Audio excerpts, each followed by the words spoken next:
भोपाल दुष्कर्म कांड में बड़ा खुलासा। गिरोह बनाकर लड़कियों के साथ गंदा काम।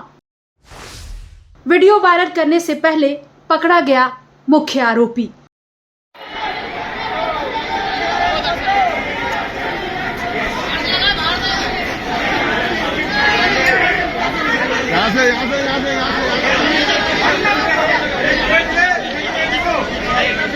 मध्य प्रदेश की राजधानी भोपाल में गिरोह बनाकर युवतियों से रेप का मामला जब से सामने आया है, तब से इस मामले को लेकर हर दिन नए खुलासे हो रहे हैं। एक एक हिम्मत कर कई पीड़िताएं सामने आ रही हैं। दिल दहला देने वाले इस कांड के बाद अब तक 5 युवतियां सामने आ चुकी हैं। उन्होंने पुलिस में शिकायत दर्ज कराई है। इस गिरोह में कुल 6 आरोपी हैं, जिनमें मास्टरमाइंड फरहान है। इसके अलावा साहिल, साद, अली, अबरार और नबील हैं।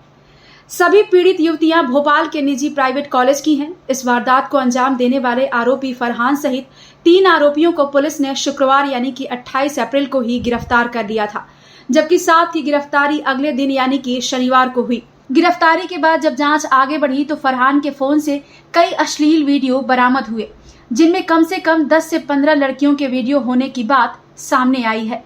जांचकर्ताओं के करीबी सूत्रों के मुताबिक जांच आगे बढ़ने पर पीड़ितों और आरोपियों की संख्या बढ़ सकती है। ये मामला इतना जघन्य था कि पुलिस भी आरोपियों को लेकर गुस्से में थी। फिर भी उन्होंने कानून के दायरे में रहकर जांच को आगे बढ़ाया।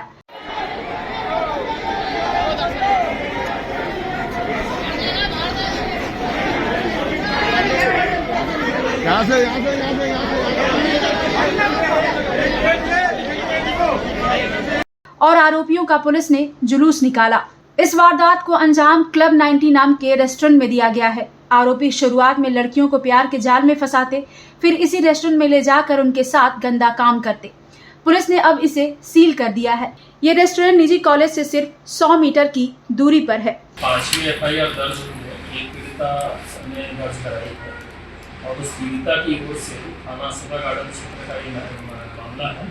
इसमें 376 IPC, 376 D, 506, 342 और मध्य प्रदेश धार्मिक स्वतंत्र अधिनियम के द्वारा 3-5 आरोपी फरहान, आरोपी नली, इनके खिलाफ घटना पंजीबद्ध किया गया है और पंजीबद्ध करने के बाद उसकी भी विवेचना SIT करेगी। सर, गैंगरेप बताया जा रहा है पीड़िता द्वारा।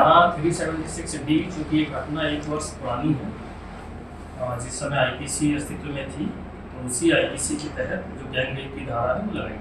सर, इसमें ये भी कहा जा रहा है कि फरहान जब जिस लड़की को घर में ले गया था उस वक्त उनकी बहनें भी मौजूद थी। अली के साथ भी कुछ ऐसे हुआ था, परिवार के सदस्य मौजूद थे। तो सर इस एंगल पर भी जांच की जाए। हर एंगल पर हमारी SIT जांच करेगी। सर, कॉलेज के पास क्लब 90 करके एक रेस्टोरेंट है, उसको सील किया गया है। अभी तक ऐसी कोई बात नहीं है, परंतु हर एंगल पर जांच हो रही है। हमारे अलग-अलग मामलों में अलग-अलग SIT बनी हुई है जो कि हर एंगल पे जांच। सर, महिला आयोग ने इस मामले में संज्ञान ले लिया है।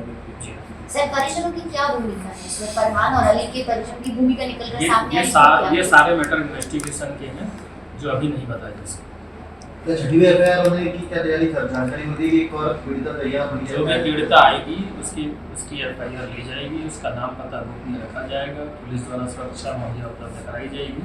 इस पर पुलिस जो है पूरी तरह से प्रतिबद्ध है। सर, फरहान की बहनों से पूछताछ हो चुकी है क्या? ये पूरा इन्वेस्टिगेशन का विषय, इस पर मैं कुछ नहीं बोल सकता। पुलिस की जांच जैसे जैसे आगे बढ़ रही है, युवतियों के साथ दुष्कर्म और ब्लैकमेलिंग के इस केस की जांच के दायरे में अब पुलिस आरोपियों के परिवारों की भूमिका की भी जांच करेगी, क्योंकि एक पीड़िता ने पुलिस को बताया है कि उसके साथ फरहान ने जो कुछ भी किया, उसने इस बारे में उसकी बहन को भी बताया है, लेकिन उसने बदनामी का डर दिखाया और कहा कि फरहान उसे पसंद करता है, इसलिए उसकी बात मानने में ही उसकी भलाई है। उसने कहा कि यदि बात बाहर होगी तो लड़की होने के कारण उसकी बदनामी भी होगी। फरहान की बहन ने पीड़िता को इस हद तक ब्रेन वॉश किया कि वो उसकी बातों में आकर वो सब करने लगी जो फरहान ने उसे कहा।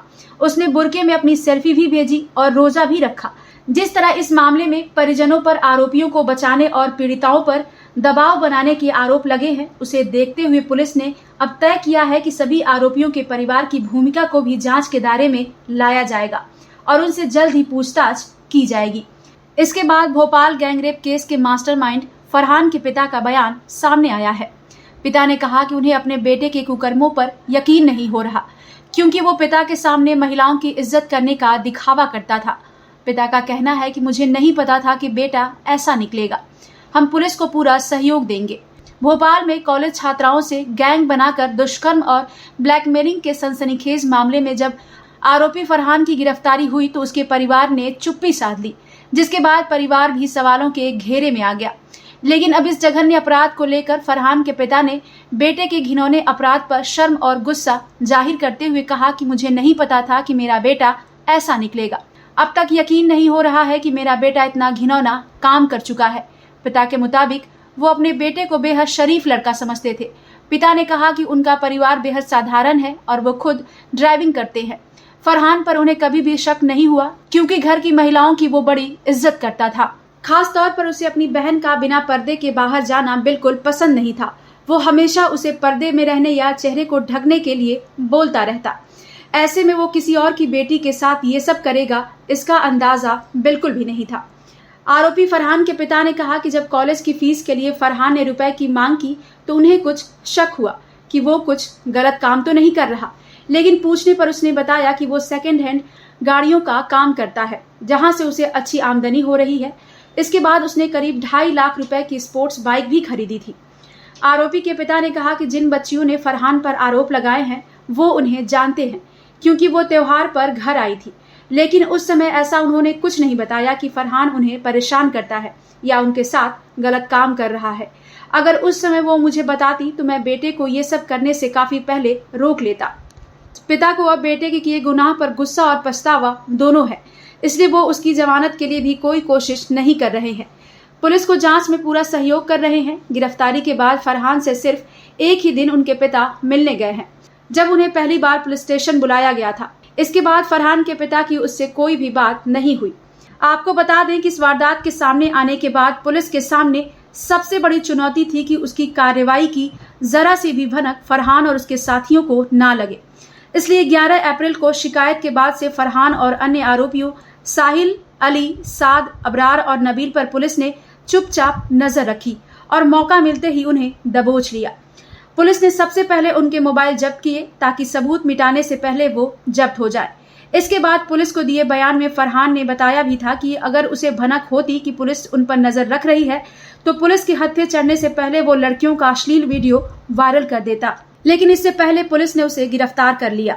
आज आप लोग यहाँ पर आए थे, मेडिकल के लिए आरोपियों को लेके आए थे आप? लव जिहाद के आरोपियों को मेडिकल के लिए लाया गया था। संस्कृति बचाओ मंच इसका विरोध करता है। इनको जनता के हवाले कर दें, जनता ही इनको जुर्म का हिसाब करेगी और जनता ही इनको दंड। मेडिकल नहीं होने दिया आप लोगों ने? देखिए, हमने कुछ नहीं होने दिया। हम तो चाहते हैं कि इनका जो है लिंग तन से जुदा हो जाना चाहिए। आपकी जानकारी के लिए बता दें कि भोपाल के अशोका गार्डन इलाके में फरहान का सामान्य सा घर है, जिसमें भोपाल को झकझोर देने वाले दुष्कर्म कांड का मास्टरमाइंड फरहान का परिवार रहता है।